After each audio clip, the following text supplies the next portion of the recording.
পাপার জন্য হচ্ছে একটা জুতা পছন্দ করছি, তো কালকে নিয়েছিলাম, ওইটা বড় ছিল, এক সাইজ ছোটোর জন্য আসছে, এখন এসে এখন আর পাচ্ছি না।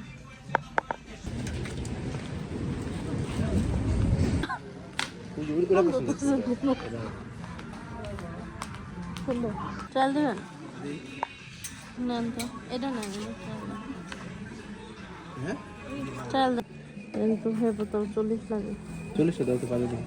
কালার থেকে ওইটা ভালো লাগে, আমি দেখেছি। হ্যাঁ একটু বড় আছে। 40 নাও, 40 না। আপনার সকাল সকাল 3 বড়। এই যে জুতা পছন্দ হয়েছে তার।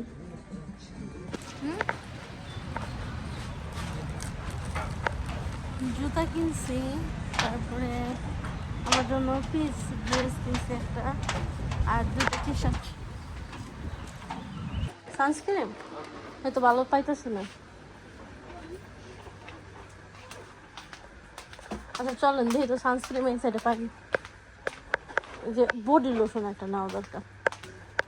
বাসায় আসার পরে আমি এই সুন্দর ড্রেসটা পরেছি, খুবই সুন্দর ছিল। এটার সাথে একটা প্যান্টও ছিল, ওইটাও অনেক ভালো ছিল, মানে গরমের সময় পরে কোথাও ঘুরতে যাওয়ার জন্য বেস্ট একটা ড্রেস।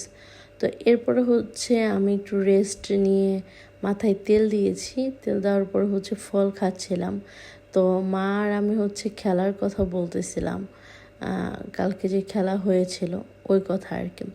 তো তারপরে হচ্ছে বিকেলবেলা আমাদের বাসায় আন্টিরা এসেছে, আসার পর হচ্ছে আইসক্রিম খাচ্ছিলাম। এটা পাপা এনেছিল 2 দিন আগে, তো আইসক্রিমটা ভালোই ছিল মোটামুটি। তো দেখা যায় একটু সফট হয়ে গিয়েছে আর কি, তো তারপরেও খেতে ভালো ছিল। তো আমরা হচ্ছে অনেক বেশি আড্ডা দিলাম। বিদেশের বাড়িতে দেখা যায় যে আপনজন বলতে আশেপাশের যারা বাঙালি থাকে এটাই হচ্ছে আপনজন। তো আমি হচ্ছে আবার নুডলস রান্না করতেছিলাম, এটা হচ্ছে রাইস নুডলস, বাট এটা খেতে কিন্তু অনেক টেস্ট ছিল। এটা হচ্ছে লিটল থেকে এনেছে, আমার কাছে তো বেশ ভালো লেগেছে। আর আমি রান্না করেছিলাম বাংলাদেশি যেভাবে নুডলস রান্না করি ওইভাবেই। প্রথমে পেঁয়াজ দিয়েছি, লবণ দিয়েছি, এরপর হচ্ছে ডিম ভেঙে দিয়ে হচ্ছে রান্না করে নিয়েছি। আর নুডলসটা হচ্ছে আগে সিদ্ধ করে নিয়েছি, যদিও আমারটা একটু বেশি সিদ্ধ হয়ে গিয়েছে, বাট আর একটু কম সিদ্ধ হলে সবচেয়ে ভালো হতো। কিন্তু খেতে কিন্তু অসাধারণ হয়েছে, আন্টিদের কাছেও ভালো লেগেছে নুডলস। গাছ পাকনা তরমুজ, এই যে গাছ আছে তরমুজটা না, বিসমিল্লাহ।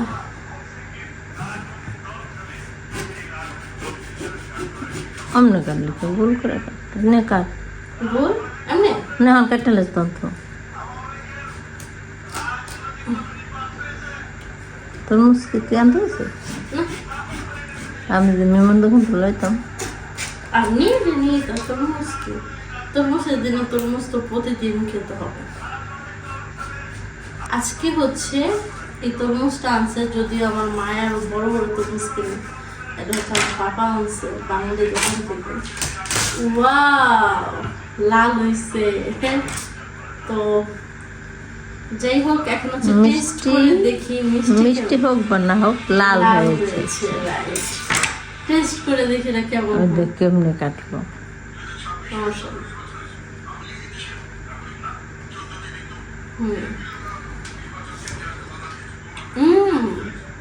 মিষ্টি আছে,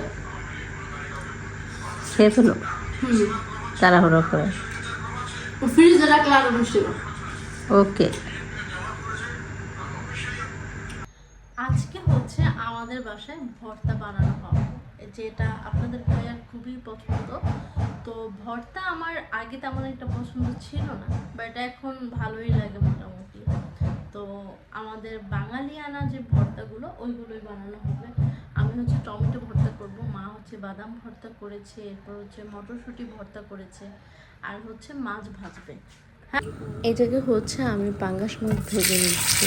আর মাছটা আসলে যারা কেটেছে খুবই ছোটো ছোটো করে কেটেছে, এত ছোটো মাছ কাটা আমারও পছন্দ না, মারও পছন্দ না। একটু মোটা করে কাটলে ভাজলে আসলে খেতে বেশি ভালো লাগে। যাই হোক, তারপরে হচ্ছে ভর্তা করে নিচ্ছিলাম। আমি হচ্ছে টমেটো ভেজে নিয়েছি, ভর্তা করার জন্য।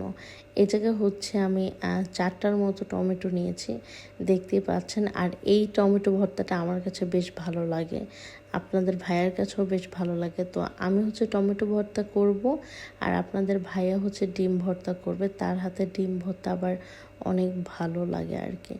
তো ভর্তা ভাত তো খেতে ভালোই লাগে, কিন্তু গরমের সময় এটা খেলে খারাপ লাগে, কারণ দেখা যায় ভর্তা ভাত একটু সবারই বেশি খাওয়া হয় আর কি। তো এখন হচ্ছে আমি টমেটোটা হচ্ছে পেঁয়াজ নিয়ে আর শুকনো মরিচ দিয়ে খুব ভালো করে হচ্ছে চটকে নিচ্ছি। হ্যাঁ, খুব ভালো করে চটকে নিতে হবে, যাতে কোনো ধরনের মানে একসাথে বেশি দলা না হয়ে থাকে। আর এইভাবে কিন্তু গ্রামেও অনেক সময় ভর্তা করে, পুরে ভর্তা করে। আসলে টমেটো পোড়া, বেগুন পোড়া কিংবা হচ্ছে আলু পোড়া, এইসবের ভর্তার টেস্টটা না অন্য লেভেলের। তো আমাদের এই জায়গায় তো পোড়া পাওয়া যায় না, যার কারণে হচ্ছে আমরা একটু কড়াইতে দিয়েই ভাজা ভাজা করে নিই বা হালকা একটু পোড়া পোড়া করে নিই। হ্যাঁ, তো সরিষা তেল দিয়ে দিলাম, লাস্টে হচ্ছে লবণ দিয়ে দিলাম। টেস্ট করে দেখি একটু লবণ হয়নি। তো আপনাদের ভাইয়া আবার ওই জায়গায় ডিম ভর্তা করতেছিল, তার ডিম ভর্তা অনেক বেশি পছন্দ। শুকনো মরিচ নিয়ে নিয়েছে, তারপর হচ্ছে পেঁয়াজ নিয়ে নিয়েছে, আর 3টা সিদ্ধ ডিম নিয়েছে। আসলে ডিম ভর্তা কিন্তু খেতে ভালোই লাগে, আমার কাছেও ভালো লাগে। তো সরিষার তেল দিয়ে দিল বেশি করে, তারপর হচ্ছে ডিমগুলো ম্যাশ করে নেবে আর কি, ভেঙে নেবে। একটু আস্ত আস্ত থাকবে, একদম গুঁড়ো গুঁড়ো করবে না। দেখতেই পাচ্ছেন কীভাবে করছে। আপনাদের কার কার ডিম ভর্তা পছন্দ এটা কিন্তু কমেন্টস করে জানাবেন আর কি। তো ভর্তা ভাত বাংলাদেশি মানুষের সব সময় অনেক বেশি পছন্দ। এই জায়গা 2 ধরনের না, এই জায়গায় 4 ধরনের ভর্তা ছিল, এবং হচ্ছে ছিল মাছ। এরপরে হচ্ছে রাতের বেলা আমি চিন্তা করলাম যে একটু পুডিং তৈরি করি। তো পুডিং তৈরি করার জন্য এখানে ক্যারামেল তৈরি করে নিচ্ছি।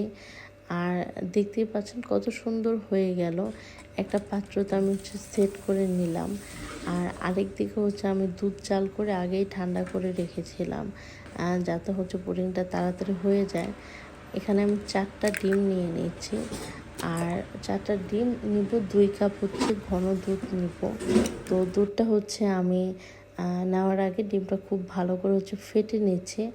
আর আমি যে দুধটা জাল করেছি সেটার মধ্যে হচ্ছে চিনি দিয়ে দিয়েছি, এই জন্য আর ডিমের মধ্যে চিনি দিইনি। তো একসাথে করে হচ্ছে মিশিয়ে নিচ্ছি। লাস্ট পর্যায়ে আমি হচ্ছে পুডিংটা ছেঁকে নিচ্ছি। ছেঁকে নিয়ে আমি একটা টাওয়াল দিয়ে তারপর হচ্ছে ভাপে বসিয়ে দিব আর কি। প্রায় 30 মিনিটের মতো হচ্ছে লাগবে। এখন বাজে হচ্ছে রাত 1টা, আর আমি খাচ্ছি হচ্ছে দোলচে, ইতালিয়ান একটা মিষ্টি।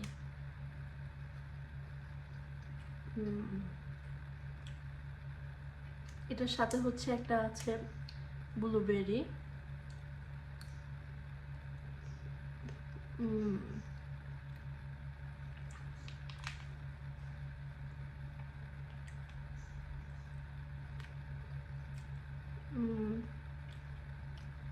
এটা মনে হয় সম্ভবত পাইনাপেল।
এটাও তো একটা মজা না।